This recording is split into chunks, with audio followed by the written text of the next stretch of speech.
exemple, si on a réussi à lutter une fois, on prend l'exemple de la voisine contre sa voisine, qu'on a refusé dans le rêve, mais qui se représente une autre nuit et que cette fois-ci... la persévérance. Voilà. La persévérance. Ça, j'avais pas l'impression... Il faut être persévérant parce que le diable l'est. Le diable va jamais essayer qu'une fois. Tu l'as déjà vu, avec Jésus, il a essayé 3 fois.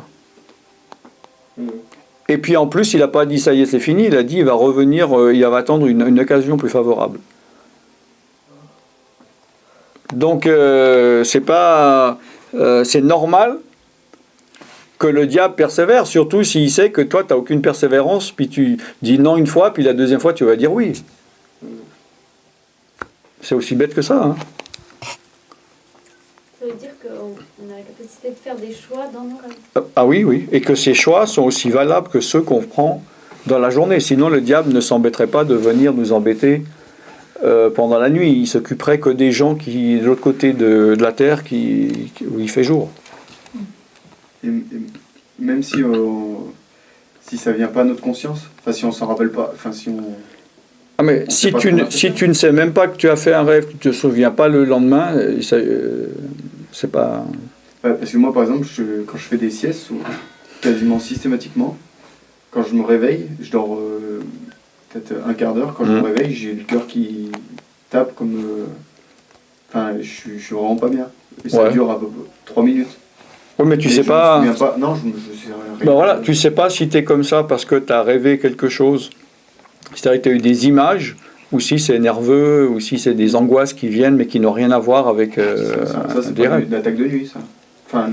Non, ce qu'on appelle l'attaque de nuit, c'est plutôt quand c'est un rapport avec le sommeil, pas avec la nuit.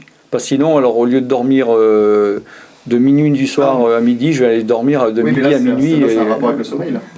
Oui. Une sieste. Mais c'est pas forcément une attaque de nuit si c'est... Non, que ça soit le jour, la sieste, la nuit ou la nuit, si tu te réveilles sans avoir de souvenir de rêve, d'une manière et nerveux, etc., c'est pas forcément une attaque de rêve avec des images. Ça peut être un surplus nerveux qui ressort ou que, voilà, par rapport à ton vécu, je sais pas, tu as vécu des choses qui font que c'est la nuit que nerveusement les choses s'accumulent ou sortent. Là, je parle plutôt, dans les attaques de nuit pour l'instant, des attaques par rapport à des rêves ou à des images visuelles. Donc, par exemple, c'est pas dans le cas où toi tu as expliqué que tu t'es réveillé, tu sais pas pourquoi, 3 fois. Là, vous voyez ce que je veux dire?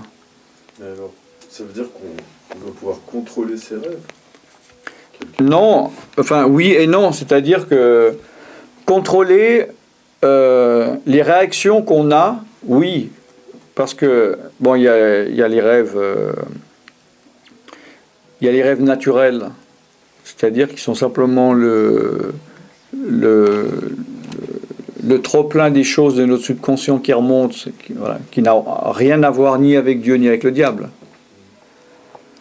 Puis il y a les attaques du diable qui va venir nous essayer de nous faire prendre une décision. Et là, oui, on doit contrôler ces rêves-là. Oui, on doit refuser certaines choses. Hein? Et alors, il y a des sorciers de la sorcellerie qui font que ils vont justement de nuit à distance envoyer des esprits pour créer une connexion avec la personne. En lui disant viens mange ce que je te donne ou danse avec moi ou viens suive-moi là ou rentre dans ma maison, etc. Et ça, sans se réveiller de nuit, il faut dire non.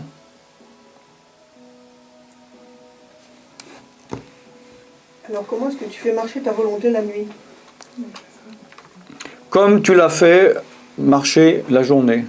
C'est-à-dire que sans te rendre compte, en journée, tu es en mode stand-by et tu sais qu'à tout moment, tu peux avoir la capacité de dire oui monsieur ou non monsieur. Simplement parce que tu penses ne pas pouvoir le faire, tu ne mets pas ça en marche quand tu dors. Comme j'ai dit, une personne pour la première fois que je lui avais dit, elle me dit ouais j'ai des démons qui viennent, qu'est-ce que je dois faire?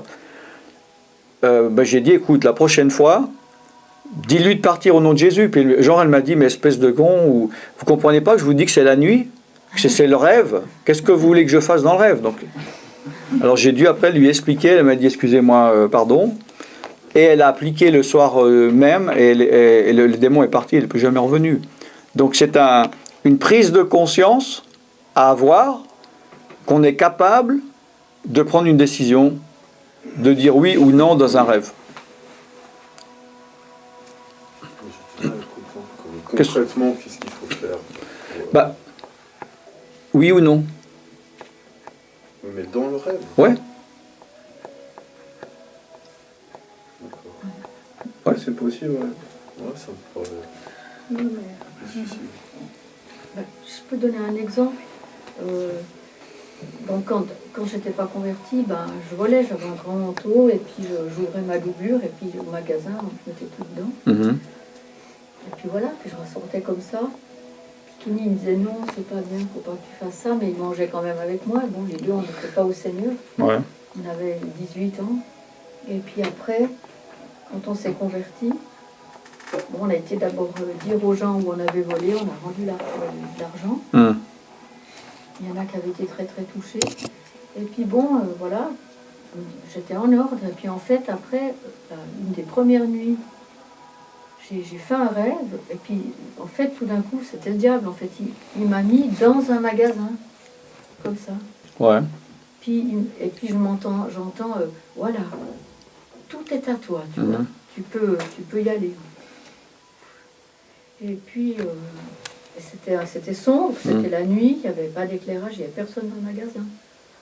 Puis j'étais là, puis j'ai dit non. Et à ce moment-là, il y a tous des démons qui venaient, puis qui me tapaient avec des bâtons sur la tête, puis je me suis réveillée en criant Jésus.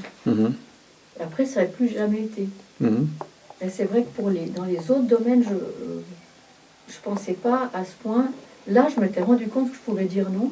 Et dans certains domaines, je ne sais pas pourquoi on nous a pas dit ou quoi, mais on ne se rend pas compte qu'on peut dire non.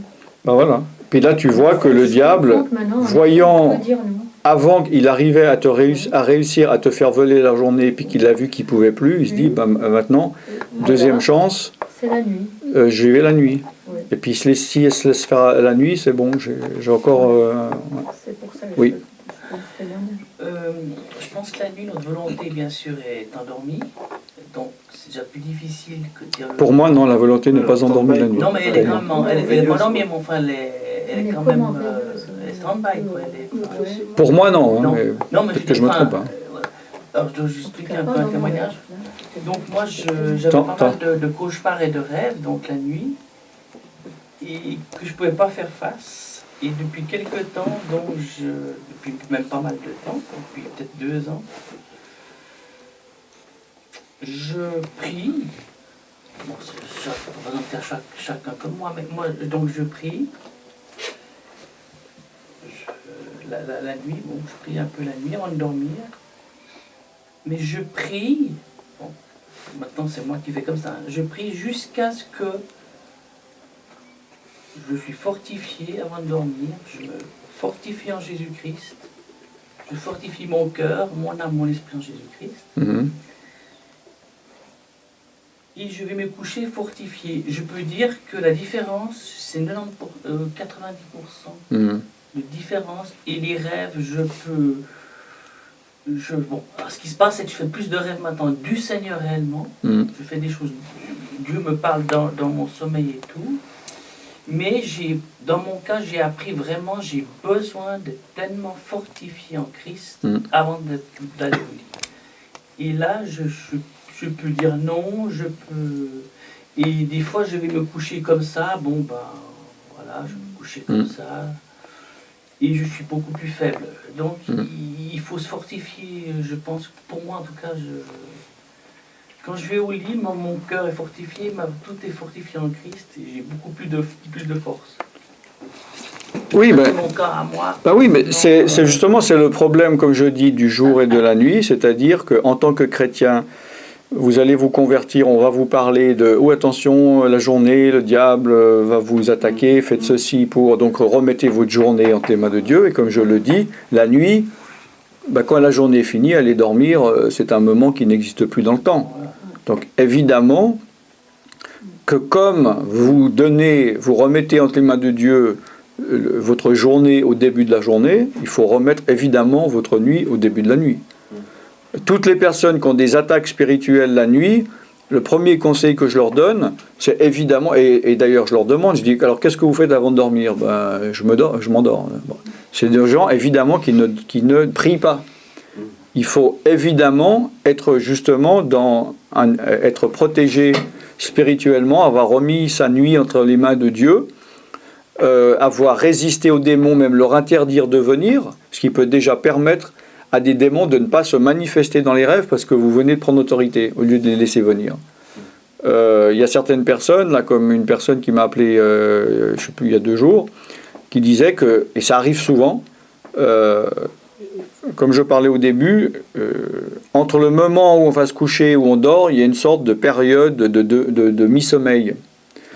Et là, il y a des personnes qui disent même, je sens une présence dans ma chambre. C'est là où il y a une présence qui vient. Et bon, en général, ces personnes, je leur dis, alors qu'est-ce que tu fais? Rien, de toute façon, c'est l'heure de dormir, donc je m'endors. Évidemment que si la porte est ouverte chez moi, puis qu'en m'endormant, je vois qu'il y a un brigand qui est en train d'ouvrir la porte, puis je dis, de toute façon, c'est la nuit, il ne faut pas s'étonner que le matin, je sois mort.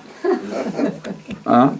C'est pour ça que dans cet excellent livre d'Alan Rich, il y a le thème des attaques de nuit et de comment prier avant. Il ne s'agit pas seulement de prier dans le rêve.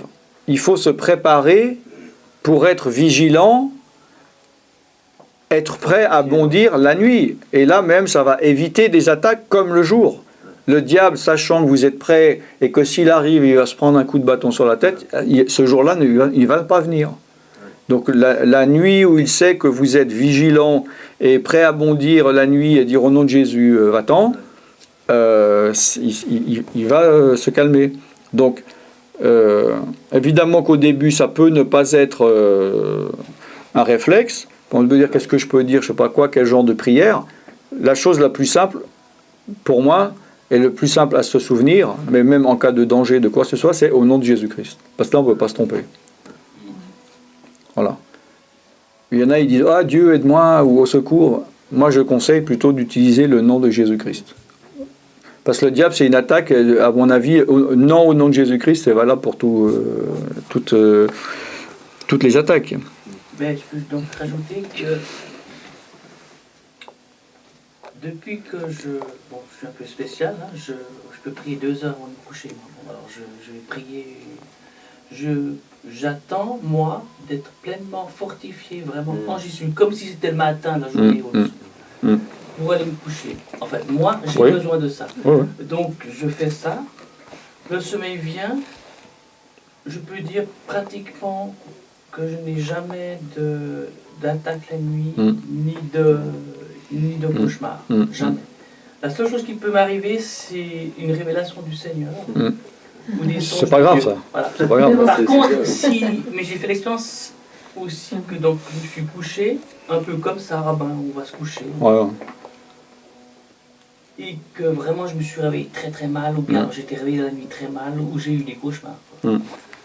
Donc, à chacun de voir comment gérer. Moi, je voudrais juste dire, je pense que je suis complètement d'accord avec ce que Kenny dit, parce que quand je me suis endormi hier soir, en fait, j'ai senti que quand en fait on va se coucher, clairement, si on ne prie pas avant, et comme il le dit, comme tu le dis, de se fortifier, c'est d'une importance capitale, parce qu'en fin de compte, quand on va se coucher, si on ne prie pas, en fin de compte, ce qui se passe, c'est qu'on se dit, ouais, voilà, je vais me coucher, les défenses, elles tombent, et on est la proie facile à des attaques de démons, alors que si on se fortifie, c'est comme si on s'endort, mais nos défenses, elles sont là, et on est, quelque part, il y a notre volonté qui est plus en... On est vachement affermi, on est vachement renforcé par le Seigneur, et du coup, ben voilà, quoi. Il faut être dans le conscient. Par exemple, nous, à l'armée, on dormait comme on était dans la journée, c'est-à-dire que, selon la seule chose, des fois, pour certaines raisons techniques, on n'avait pas les chaussures, mais on était en uniforme et on dormait avec notre fusil. Et là, tout d'un coup, t'entends alerte, dans les 2 secondes, tu es prêt à tirer sur qui il faut tirer. Tu as intérêt à apparaître devant moi, après je te tire dessus, moi, tu comprends? Il vaut mieux pas faire un cauchemar, sinon tu tires sur Voilà. Donc, il faut avoir cette image au niveau spirituel. C'est pas une question d'être nerveux, de plus dormir, etc. C'est d'être prêt. Et l'ennemi, s'il sait qu'il est prêt, il va pas attaquer. Regarde quand c'était qui, Gédéon, qui est rentré sur le camp de l'ennemi et tout le monde dormait, quoi. Hein? Et puis il avait, je crois, des torches dans des casseroles en pierre, dans des cruches.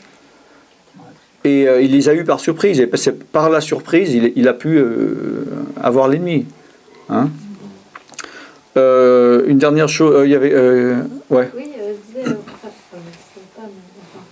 moi, des fois, je sentais, après, par exemple, une délivrance ou quelque chose de fort, que les démons n'étaient pas contents. Et ce que j'ai fait la nuit, c'est que j'ai laissé la musique de louange, style Jésus est Seigneur. Ou alors la Bible audio. Doucement, en fait, toute la nuit. Oui, ça peut être une chose. Bon, il y en a, moi je connais des personnes, c'est 24 heures sur 24. C'est-à-dire justement, même quand ils ne sont pas chez eux, ils laissent de la louange.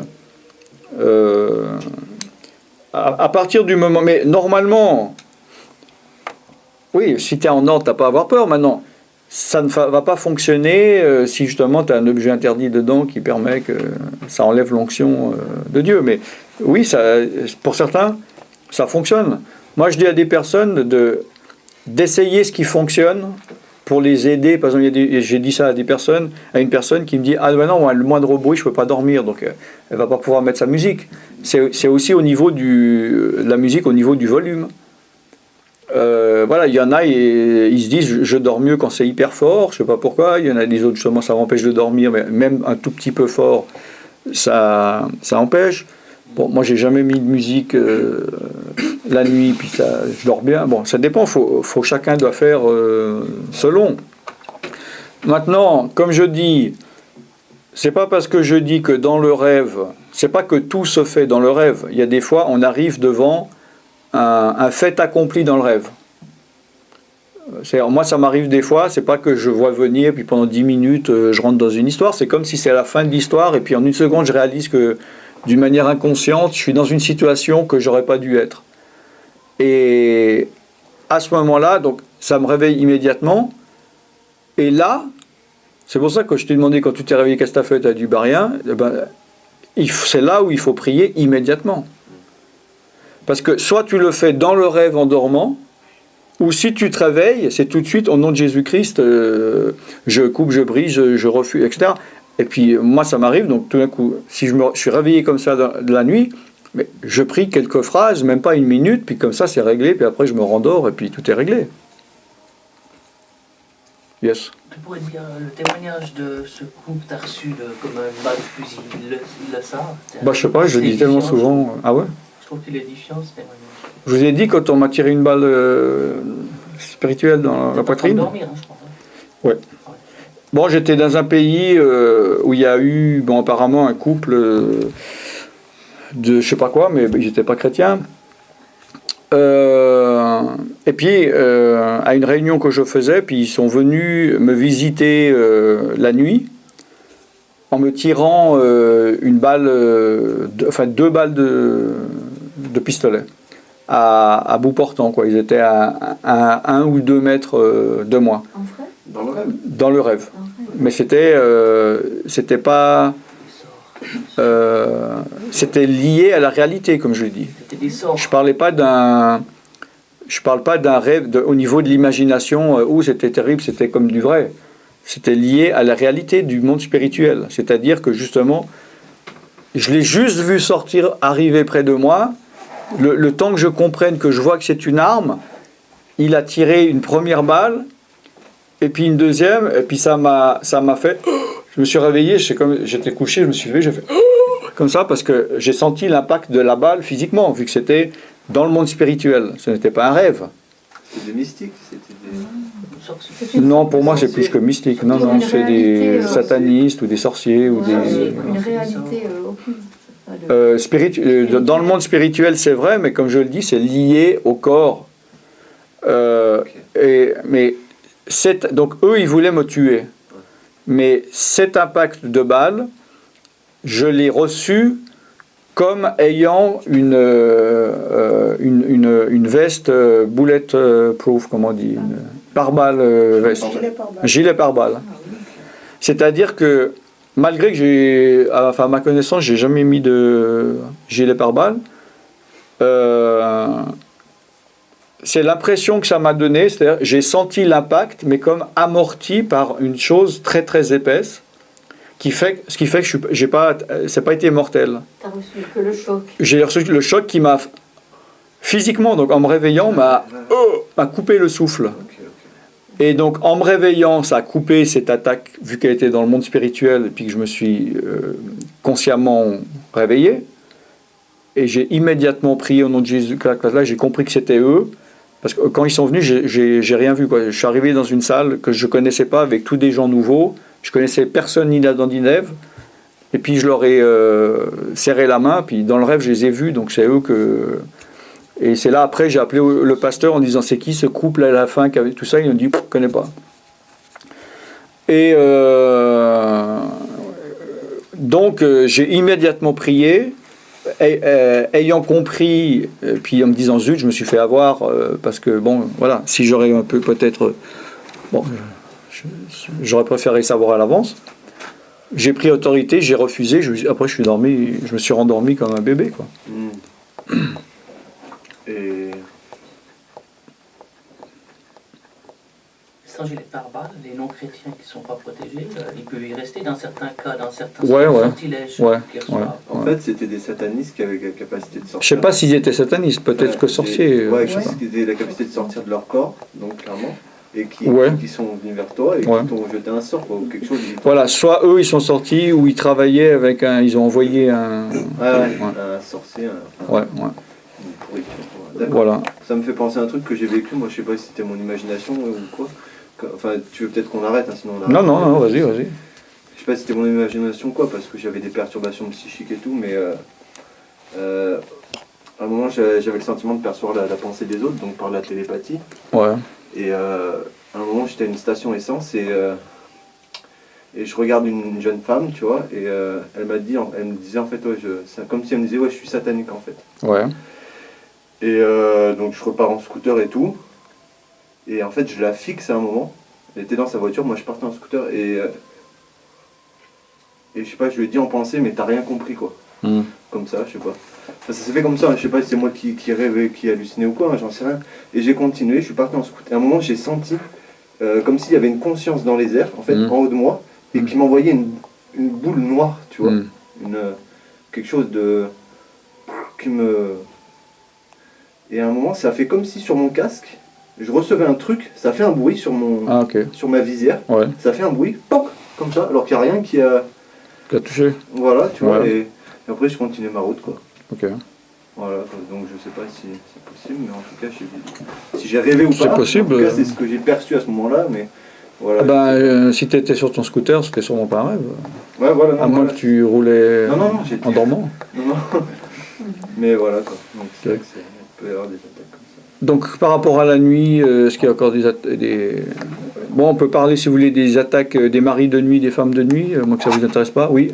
Le somnambulisme, c'est quoi? Enfin, c'est un esprit qui nous guide ou...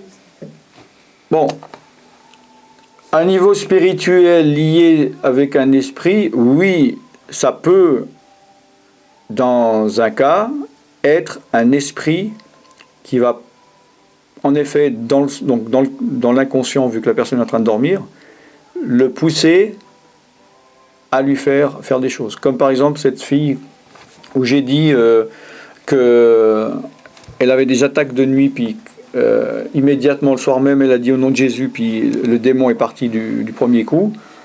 Une fois elle m'a appelé parce qu'elle s'est réveillée, elle était sur le rebord de sa fenêtre, c'est-à-dire le démon l'avait fait aller, ouvert les fenêtres et les trucs, prêt à sortir, puis là elle s'est réveillée. Donc, apparemment, elle a dû prendre ça un peu plus sérieusement. Donc, il peut y avoir une part de somnambulisme qui est due à des esprits qui vont pousser la personne à dire des choses ou à faire des choses. Voilà. Maintenant, un niveau, psychologique et non pas spirituel, je ne sais pas vraiment. Toi, tu sais ou pas? Je pense que d'une manière nerveuse, il y a possibilité, comme on peut être agité sur un lit, que le gars, par nervosité, il va faire des choses de gens, je pense, mais je n'ai jamais vraiment étudié la situation. Je sais que donc, dans mon enfance et ma jeunesse, j'étais somnambule. Et mes grands-parents, ils devaient me ramener vers mon lit et tout. Une fois, j'étais dans ce qu'on appelle une colonie de vacances. Et puis, j'avais été vers les moniteurs pendant la nuit. Les monitrices, puis ils ne savaient pas tout de suite s'il fallait... Ils ont compris que je n'étais pas réveillée. Ça devait être ça. Puis, ils m'ont ramené au lit. Puis, j'ai dit, oui, je sais que j'ai ça. Et puis, après, je sais que... M'étant convertie au Seigneur, j'avais remis ça au Seigneur, et puis voilà, après j'ai plus jamais eu ça. C'est ce que je comprends. D'accord. Je sais rien de plus. Ok. Oui. Ah non? Non, moi je sais. Ah non, mais j'ai cru que tu l'avais levé la main.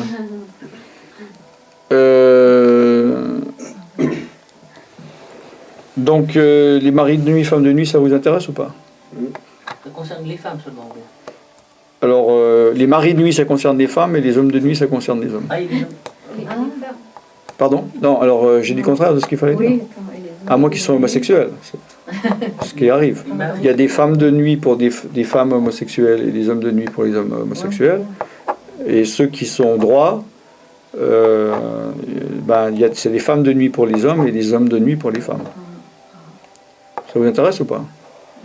Pas vraiment? Oui. Ouais, tu dis ça pour me faire plaisir, il y en a qu'un, les autres.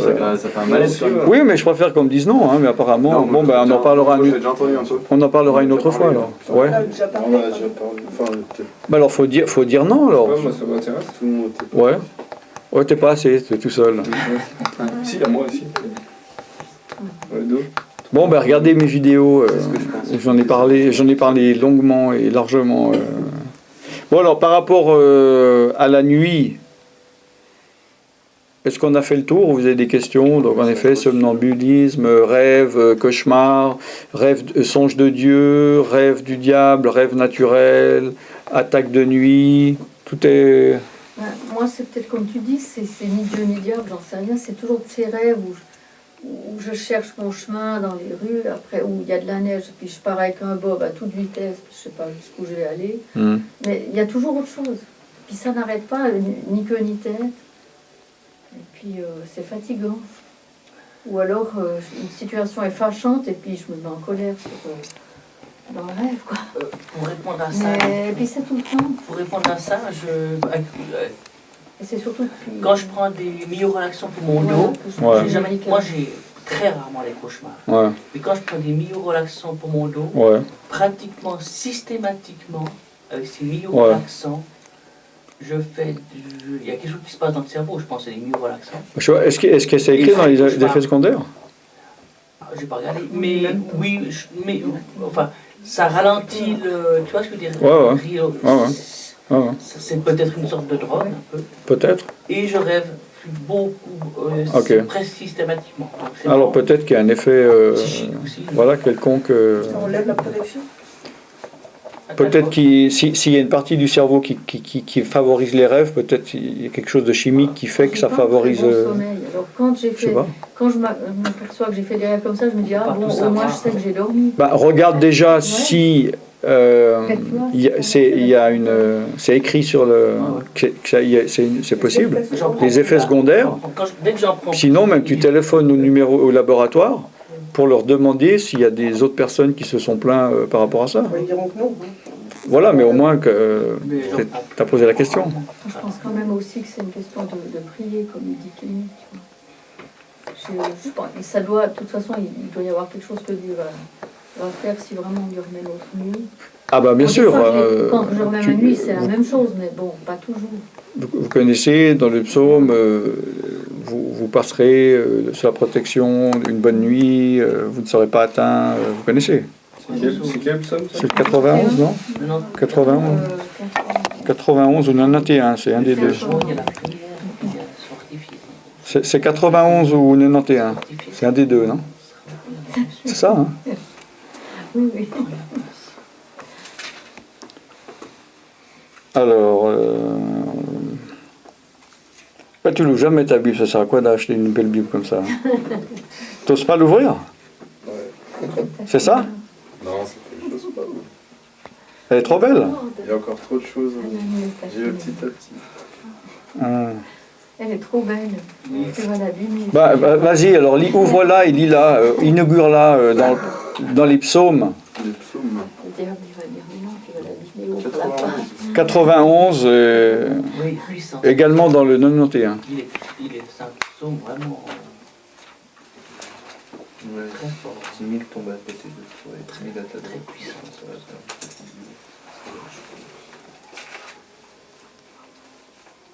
Tes œuvres me comblent. À partir de verset 5, puisqu'on parle de ça. Alors, tes œuvres me comblent de joie. Non, C'est pas ça? non. Psaume 91, 9, 1. Bah, ça, Ouais, c'est Mais ça. des fois, c'est le 92 souvent. Ah oui, alors, non, alors, regarde, c'est le 4 ou le 6, parce qu'en français, chez Second, tous les psaumes, ils sont décalés d'un... Ouais, enfin, j'ai pas le temps d'expliquer maintenant. Ouais, tu ne craindras ni les terreurs de la nuit, ça ressemble à ça, c'est le 4 ou le 6, alors, verset. Que mille tombent à ta gauche.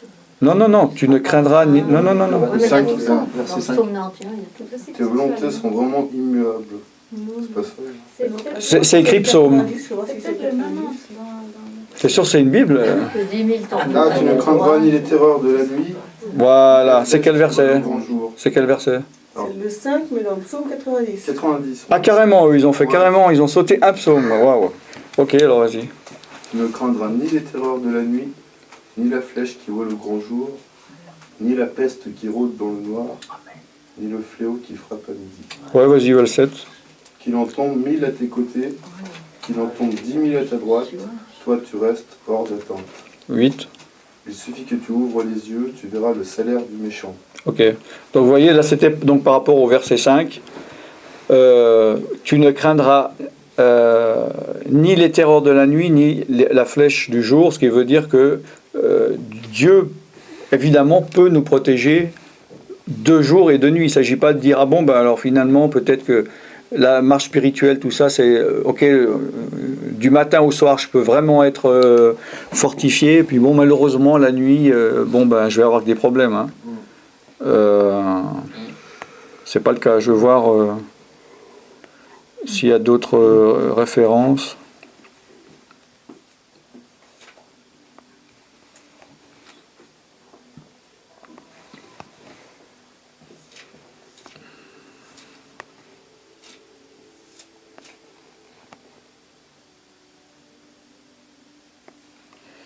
Bon, apparemment, c'est pas par rapport à la nuit.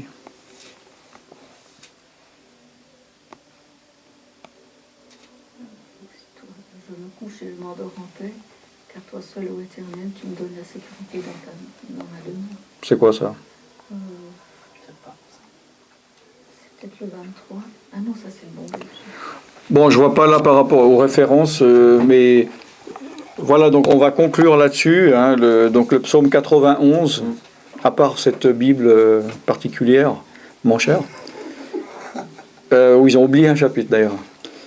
Au verset 5, hein, donc tu ne craindras pas les terreurs de la nuit. Donc vous n'avez pas à dire ah zut, j'ai souvent des cauchemars, machin. Donc Dieu donne toujours un moyen de sortir des attaques que le diable nous donne, que ce soit de jour ou de nuit. Oui. Je pense quelque chose maintenant. Oui. Ça me revient parce qu'au moment où je vais me coucher, Seigneur, je connais ma nuit, mais c'est même avant où il y a une sorte de sentiment, et presque que je pourrais matérialiser quelque chose où je me rends compte. Ah, ça va comme me rappeler le rêve que j'ai fait, ce genre de rêve. Ah, ok. Et puis là, je dis non. Ouais, non, je refuse ça. C'est bien, c'est bien. Comme si ça risquait de m'arriver, justement, parce que je le sens là. Il y a vraiment quelque chose, je pense. Oui, bon, là, j'ai pas le temps de développer, on va les prier, mais il y a encore, peut-être la prochaine fois, la période très courte entre le moment où on décide. Attendez, c'est pas fini, attendez. Entre le moment où on décide de se coucher, le moment où on s'endort, qui est une sorte de période de quelques minutes, qui est une sorte de demi-sommeil, on sait qu'on ne dort pas encore vraiment, mais on n'est plus vraiment réveillé, et que c'est une période de vulnérabilité où là, il y a certains types d'attaques qui peuvent se produire.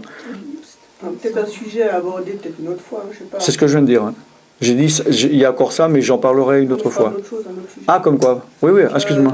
Par exemple, on dit que quand on dort, notre corps éthérique, ou je ne sais pas comment on l'appelle, est attaché avec un cordon d'argent à notre corps physique et se balade la nuit, parce que notre corps a besoin de dormir, mais pas cette autre partie de nous-mêmes. Ouais.